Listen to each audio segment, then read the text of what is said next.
평화를 빕니다. 안녕하세요. 안젤라입니다. 저는 유아 세례를 받고 성가정에서 자랐습니다. 어렸을 때부터 성당을 다녀서 주일에는 당연히 미사를 드리는 게 일상이었죠. 그래서 하느님에 대한 존재는 친근했지만 친구나 누군가 하느님이나 성모님에 관하여 물었을 때 선뜻 대답하기 어려웠고 심지어는 부끄러운 느낌마저 들었어요. 하느님에 대한 확신이 없었기 때문이죠. 하지만 부모님의 열렬한 신앙심 덕분에 지속적으로 하느님에 대한 은총을 받으면서 제 마음에 하느님의 자리가 더욱 늘어나기 시작했어요. 그래도 여전히 하느님 말씀을 전하는 것은 어려웠는데요. 그런데 요즘은 좀 달라진 것 같아요. 전에는 조금 지루하던 말씀들이었는데 제가 복음을 전할 수 있는 말씀의 힘을 느끼고 있고요.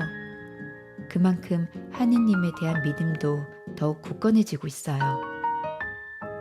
죄에 대한 죄책감마저 어떻게 극복해야 하는지도 알아가고 있답니다. 앞으로 제가 매일 말씀을 달고 살아야 하는 이유와 확신이 생겼어요. 물론 매일매일 하루하루를 감사하게 보낼 수 없을 수도 있어요. 하지만 내 기분이야, 내 상황이야 어찌됐건 매일매일 하느님 말씀을 듣고 기도와 묵상으로 하느님 옆에 자리하는 게 중요하니까 우리 매일매일 함께해요.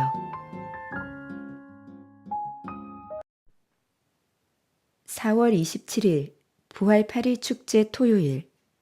오늘의 복음. 너희는 온 세상에 가서 복음을 선포하여라. 마르코가 전한 거룩한 복음입니다. 16장 9절에서 15절까지의 말씀입니다.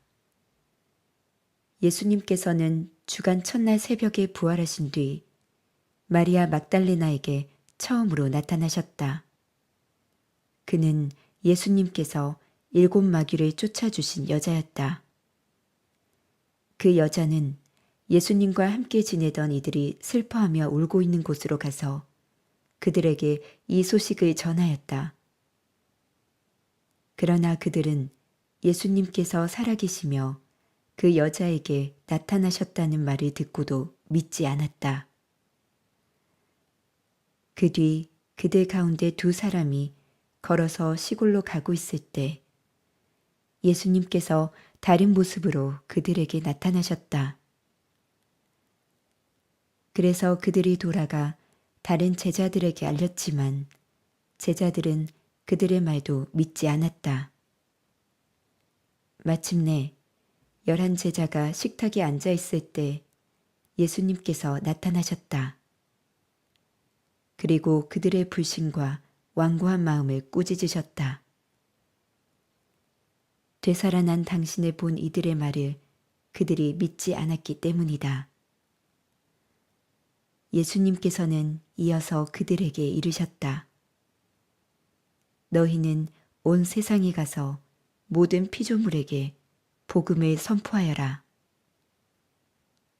주님의 말씀입니다. 오늘의 묵상. 오늘 복음은 부활하신 주님의 발현에 관한 짧은 이야기를 들려줍니다. 먼저 마리아 막달레나에게, 그 다음 엠마오로 가는 2 제자에게, 끝으로 11 제자가 식탁에 앉아 있을 때 예수님께서 나타나십니다. 되살아나신 당신을 본 이들의 말을 제자들이 믿지 않자 그들의 불신과 완고한 마음을 꾸짖으시어 선교 명령을 내리십니다. 너희는 온 세상에 가서 모든 피조물에게 복음을 선포하여라. 우리는 주님의 발현을, 주님 부활을 증언하는 표징으로 이해합니다. 그 표징은 주님의 빈 무덤에 대한 사실을 알려주고 사도들과 교회 공동체의 신앙, 곧 주님 부활에 대한 우리의 믿음을 확실하게 복돋우고 보증합니다. 주님의 발현 이야기들은 부활 신앙의 고백이고 그 믿음의 선포입니다.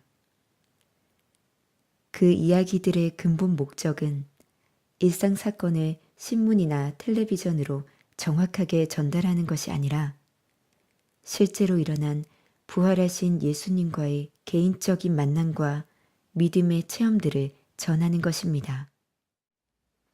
제자들 개인의 완전한 변화는 이런 믿음의 결과입니다. 너희는 온 세상에 가서 모든 피조물에게 복음을 선포하여라. 너희는 온 세상에 가서 모든 피조물에게 복음을 선포하여라. 너희는 온 세상에 가서 모든 피조물에게 복음을 선포하여라.